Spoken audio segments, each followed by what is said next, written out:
I'm going to do a little tutorial on Supabase. Supabase is a open source alternative to Firebase. So essentially lets you create a database. It also does storage, authentication, a bunch of other stuff. For this video, I'm only going to do the bare minimum around database. And I'm going to try to keep it under 5 minutes. Let's get started. I'm going to sign in. I already have an account. New project. I'm going to give it a name, Supabase in 5 minutes. I'm going to give it a password. All right. And here it is. I'm going to create a new table. I'm going to call it cooks. This is where I'm going to keep track of my cooking sessions. It's creating the new table. I need a few fields. I'm going to start with one called food. That's going to reference to a specific food. So I'm going to have to link it. I can't link it to something else because I haven't built it yet. So I'm going to cancel that for now. I'm going to create a new base that I'm going to call food with an int as well as the primary key. Okay, now I've got my food. I'm just going to give it a name, which is going to be a text. There we go. As an example, I'm going to call one steak and another one carrot. Okay, that should be enough. And then going back to my cooking sessions, I'm going to reference a food ID. It's going to have a relationship to the food table with the ID. There you go. That should do it. The type is going to be type is going to be info because I know that's the type used for the ID field of the food table. That's not necessarily obvious. Anyway, it's working now. Okay, cool.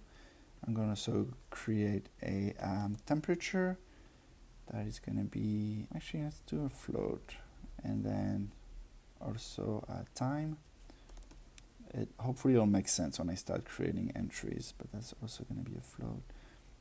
Okay, so now I can say that I cooked a steak. Well, I guess I have to remember the ID. I'm going to assume it's ID 1 because it's the first one I created, but I'm going to go and check that. The temperature is 129 for about an hour. Okay, so I got one example. That should be enough. I don't need to do more. So that's what I've got so far. So now I want to be able to use the API to read that information and then hopefully be able to write more information. So let's look at the API.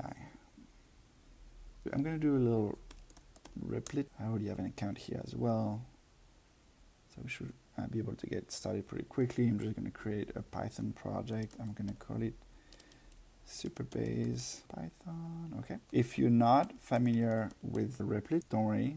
It doesn't really matter. I'm just going to write some Python here to try to access the database. But this part, you don't need to be able to replicate it.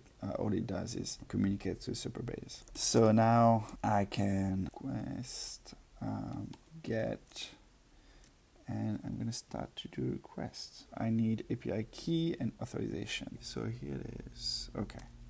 I'm going to get my response. That worked perfectly. That was really quick.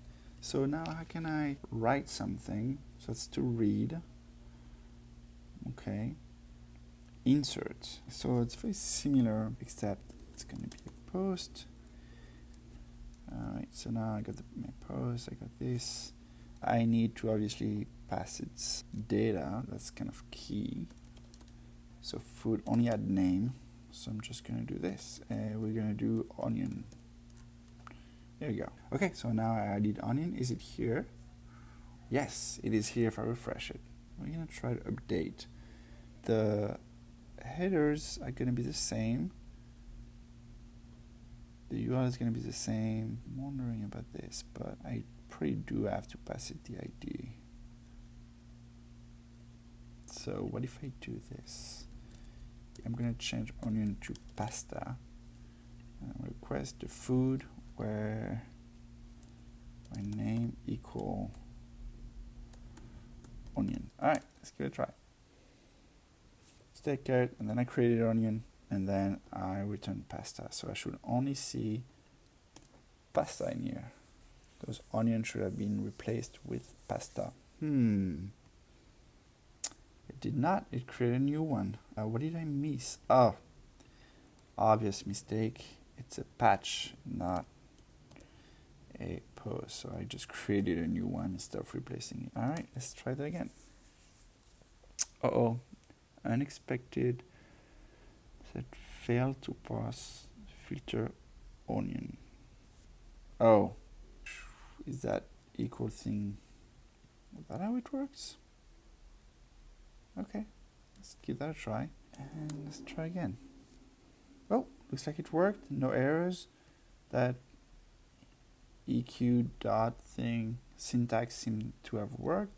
So now, pasta, stacker pasta, and it worked perfectly.